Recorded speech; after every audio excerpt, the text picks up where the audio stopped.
अस्सलाम वालेकुम अज़ीज़ तलबा, उम्मीद है कि आप सब खैरियत से होंगे और अपने काम को जो है वो बड़े अच्छे तरीके से सारे अंजाम दे रहे होंगे।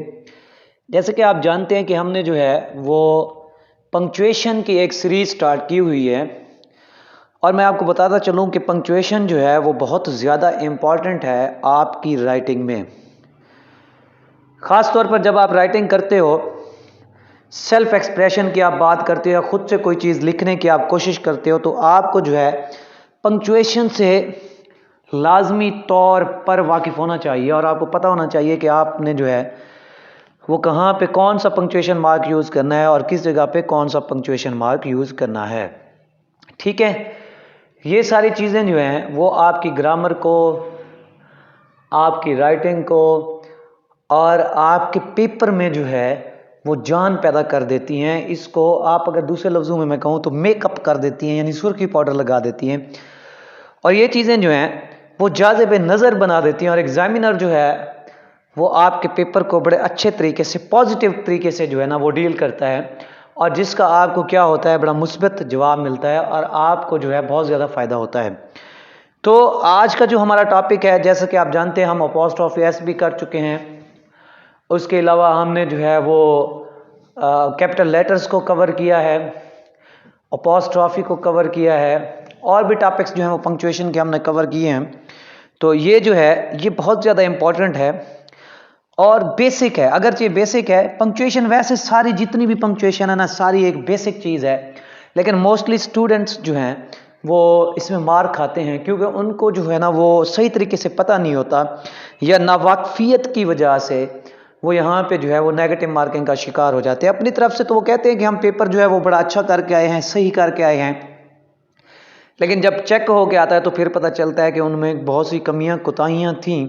तो इसीलिए आप जब भी तैयारी करो, ख़ास तौर पर इंग्लिश की जब भी आपने तैयारी करनी हो, तो सबसे जो पहली चीज़ है वो आप सेंटेंस स्ट्रक्चर देखो। सेंटेंस स्ट्रक्चर का ही हिस्सा जो है, जब सेंटेंस मिलके पैराग्राफ्स बनाते हैं, फिर पैराग्राफ का जो है ना वो स्ट्रक्चर देखें, तो उसका जो हिस्सा है पंक्चुएशन है। ठीक है, इवन कि आप जब पहला लफ्ज़ लिखते हैं किसी भी राइटिंग का, तब भी आपको जो सबसे पहली चीज़ जो आपको फॉलो करनी पड़ती है वो पंक्चुएशन होती है। आप देखें, कोई भी लाइन लिखें, आप उसका कैपिटल लेटर, पहला लेटर कैपिटल ना लिखें तो मेरे ख्याल में आपका जो है वो नंबर कट जाएगा। तो इसी तरह आज का जो इस सीरीज़ में हमारा टॉपिक है उसे हम कोटेशन मार्क्स भी कहते हैं, उसे हम इन्वर्टेड कॉमास भी कहते हैं। दोनों नाम ठीक है, आप जिस नाम से भी इसको पुकारना चाहें दोनों ठीक हैं, जो भी नाम देना चाहें दोनों ठीक है, कोई इसमें जो है ना वो मुज़ाहिका नहीं है या गलत नहीं है। अच्छा, एक और इम्पॉर्टेंट बात आपने जो है वो माइंड में रखनी है, ठीक है, वो ये है बच्चों कि इसका जो साइन है वो डबल भी है और सिंगल भी है। ये डबल साइन, सिंगल साइन, ये भी दोनों ठीक हैं। अगर आप अपनी राइटिंग में जो है वो डबल इन्वर्टेड कामा दे देते हो या कोटेशन मार्क लगा देते हो या आप सिंगल का इस्तेमाल करते हो, तो दोनों जो हैं ये करेक्ट हैं, गलत नहीं है, गलत तस्वर भी नहीं होते। तो जैसे आपका दिल करे आप जो है ना वो उसी तरह से जो है इसको कर सकते हैं। ठीक है, यानी कि आप क्या कर सकते हैं, इसको लिख सकते हैं, इसमें कोई वो परेशान होने वाली बात नहीं है। अगर कहीं पे हो जाता है कि हमने जो है अब सिंगल लिख दिया है तो पता नहीं ये गलत होगा, या डबल लिख दिया है तो पता नहीं गलत होगा, और मोस्टली आपने देखा होगा कहीं पे जो है ना वो कोटेशन मार्क सिंगल होता है और कहीं पे जो है वो डबल होता है। इसकी रीज़न आगे जो है वो मैं आपको चल के जो है ना वो बताता हूँ। ठीक है, अब पहला रूल ये जो मैंने अभी पीछे ही डिस्कस किया है कि आपने कहीं पे जो है वो कोटेशन मार्क को डबल देखा होगा और कहीं पे जो है ना आपने कोटेशन मार्क या इन्वर्टेड कॉमास को सिंगल देखा होगा। अगर मैं ग्रामेटिकली ये ऊपर वाले सेंटेंस की बात करूं तो ये ठीक है और इस सेंटेंस की बात करूं तो ये भी ठीक है, अगरचे इसमें जो कामा है वो डबल है और इसमें जो कामा है वो सिंगल है। तो इसमें जैसे मैं पहले बता चुका हूं कि कोई परेशान होने वाली बात नहीं है, क्योंकि सिंगल इन्वर्टेड कामास जो है इसको ब्रिटिश लोग यूज करते हैं, इसलिए ये एक्सेप्टेबल है, ब्रिटिश इंग्लिश में यूज़ किया जाता है। और डबल कामा जो है वो अमेरिकन इंग्लिश में जो है यूज़ किया जाता है, तो इसलिए ये भी क्या है एक्सेप्टेबल है, क्योंकि रिटर्न में तो चाहे ब्रिटिश हो चाहे अमेरिकन हो, ग्रामर को फॉलो करना पड़ता है। तो ये दोनों चीज़ें जो है ना इस वजह से क्या हैं, एक्सेप्टेबल हैं। तो आपने परेशान नहीं होना, आप चाहे सिंगल लगाएं या डबल लगाएं। लेकिन एक जगह एक रूल ऐसा भी आएगा जहाँ पे आपको जो है ना सिंगल लगाना ज़रूरी हो जाएगा, वो भी आगे मैं आपको समझाता हूँ। अगला देखिए बेटा, जब भी आप किसकी बात करते हैं, नरेशन की बात करते हैं। जब हम नरेशन की बात करते हैं, और आपको पता है कि नरेशन के जो हैं वो दो पार्ट्स होते हैं, ठीक है। एक क्या होता है, डायरेक्ट स्पीच होती है, और दूसरी क्या होती है, इनडायरेक्ट स्पीच होती है, ठीक है। डायरेक्ट स्पीच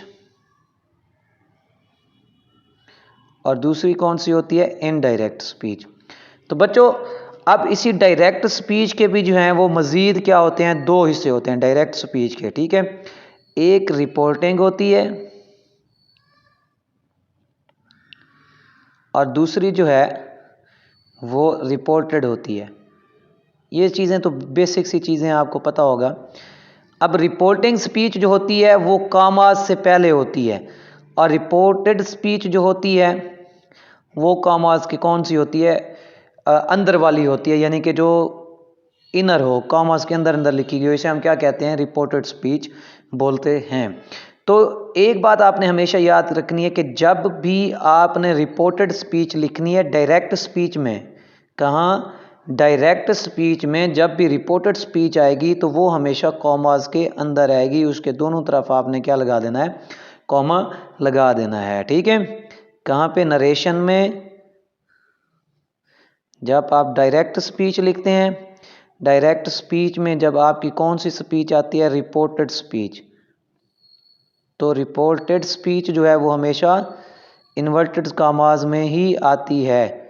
ये बात क्लियर हो गई। चलें जी, नेक्स्ट चलते हैं। नेक्स्ट है जी हमारे पास, ये देखें, ये रिपोर्टिंग स्पीच है, ये रिपोर्टेड स्पीच है, वही डायरेक्ट स्पीच है, तो ये कॉमास के अंदर आई हुई है। ये देखें, ये रिपोर्टेड स्पीच जो है इस तरफ भी जो है वो इसके कॉमा है, और इस तरफ भी कॉमा है, ये कॉमास के क्या है, इनर है।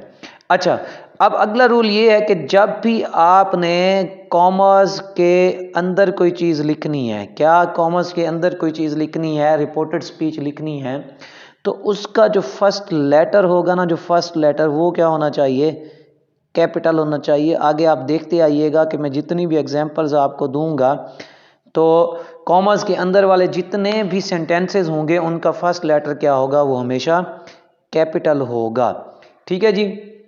अच्छा, अगला रूल है, देखें ये कॉमर्स जो है यहाँ पे मैंने सिंगल कॉमा यूज़ किया है, तो मैं यहाँ पे क्या है, डबल कॉमा भी यूज़ कर दूँ तो ये गलत नहीं है। हम इन्वर्टेड कॉमास को जो है वो रेफरेंस के लिए भी यूज़ करते हैं। किसके लिए यूज़ करते हैं, रेफरेंस के लिए यूज़ करते हैं। ऐसा रेफरेंस जो सेंटेंस का पार्ट ना हो, ठीक है, जो उस सेंटेंस का क्या है, पार्ट नहीं है, या सेंटेंस के उसकी कोई सेंटेंस में जो है ना किसी किस्म की अहमियत नहीं है, या वो क्या कर रहा है, आपको एक्स्ट्रा मालूमात दे रहा है, ठीक है, एक्स्ट्रा इंफॉर्मेशन जो है। जैसे आप उर्दू में अगर लिखते हैं तो आप ब्रैकेट में चीज़ें लिख देते हैं, तो इस तरह इंग्लिश में आपने कहाँ लिखनी है, कॉमर्स में लिख देनी है। ही ऑफन अटर्स, वो अक्सर कहता है लेट इट गो, यानी कि इसे जाने दो, वो अक्सर कहता है इसे जाने दो। इसका वो अक्सर कहता है इस सेंटेंस से कोई ताल्लुक नहीं है, ठीक है, ये इस सेंटेंस का हिस्सा नहीं है, ठीक है। तो इसलिए हमने इसको क्या लिखा हुआ है, अलग लिखा हुआ है, ठीक है। अगर मैं आपसे इसी की एक एग्जांपल देता हूँ, मैं कहता हूँ आपको, मैं बता देता हूँ जी, मैं कहता हूँ, हाँ, John Cena wrestler, a wrestler, ठीक है,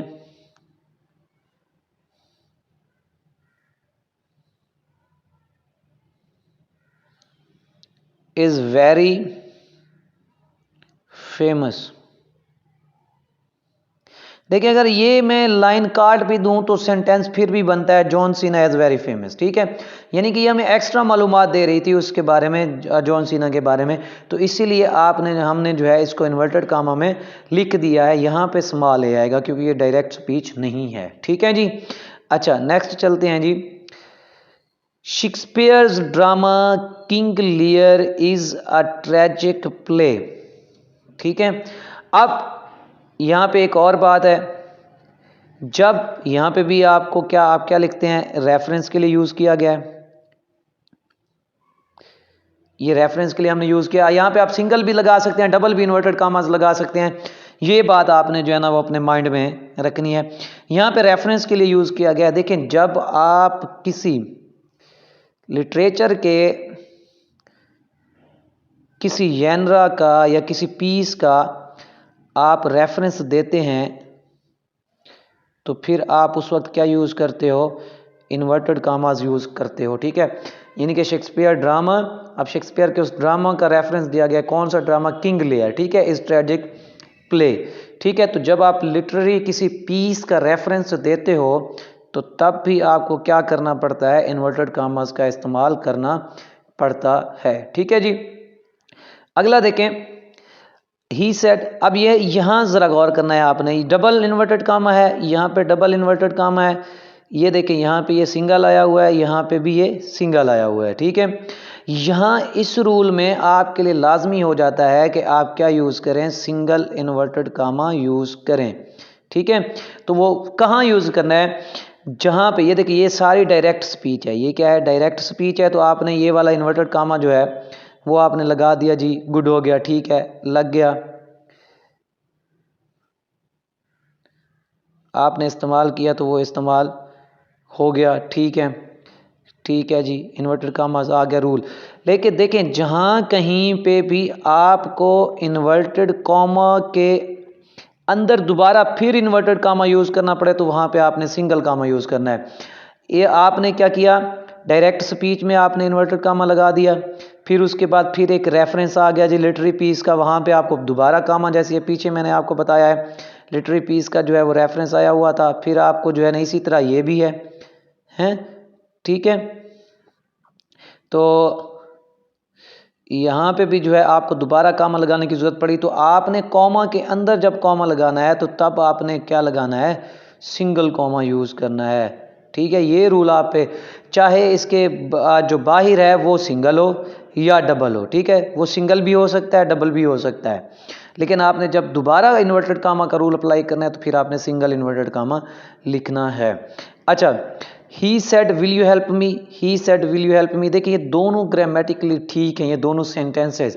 फ़र्क ये है कि यहाँ पे ये क्वेश्चन मार्क जो है वो कामास के बाहर है, यहाँ पे क्वेश्चन मार्क जो है वो कामास के क्या है, यहाँ पे अंदर है, और यहाँ पे क्या है, आउटसाइड पे है। तो एक बात और याद रखिएगा, आपको मैं ज़रा पीछे ले चलता हूँ, यहाँ पे अगर आप गौर करें तो आपको जो है ये हमारे जो फुल स्टॉप जो आपको नज़र आ रहा होगा वो आपको कॉमास के अंदर नज़र आ रहा होगा। ठीक है, ये फुल स्टॉप जो है ये कॉमा के अंदर है, पीछे अगर चलते हैं, ठीक है, यहाँ पे जो फुल स्टॉप है वो आपको कॉमा के बाहर नज़र आ रहा है, कॉमा से बाहर नज़र आ रहा है। ठीक है, तो रूल ये है कि आप फुल स्टॉप, क्वेश्चन मार्क, कोई भी चीज़ जो है वो आप उसको इन्वर्टेड कामास के इनसाइड भी लिख सकते हो, कोई इशू नहीं है।